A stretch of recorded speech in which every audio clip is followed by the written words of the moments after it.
Super சாங்கோட இன்றைக்கான தேங்காய் பால் சாப்பாடு செய்யலாமா? வாங்க. எண்ணெயும் நெய்யும் ஊற்றிட்டு கரம் மசாலா ஸ்பீஷியஸ் போட்டுட்டு வெங்காயம் போட்டுக்கிறோம். வெங்காயம் நல்லா ப்ரௌனாக வதங்கினோனையும் அரைச்சி வச்சுருக்க இஞ்சி பூண்டு பச்சை மிளகாய் ஆட் பண்ணிக்கிறோம். அதனால வந்து ஒரு 2 தக்காளி ஆட் பண்ணிக்கிறோம். புதினா ஆட் பண்ணிக்கிறோம்.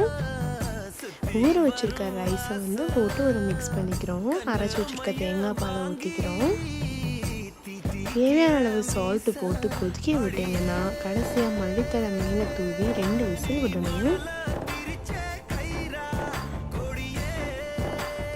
அவ்வளோ டேஸ்ட்டாக இருக்குங்க. ட்ரை பண்ணி பாருங்கள். நெய் இல்லைன்னா கடைசியாக கோகோனட் ஆயில் ஊற்றி இறக்கிக்கலாம். டொமேட்டோ பிடிச்சா போடலாம், பிடிக்கலைன்னா போட வேண்டாம். ஸ்மெல்லே அவ்வளோ சூப்பராக இருக்கும்.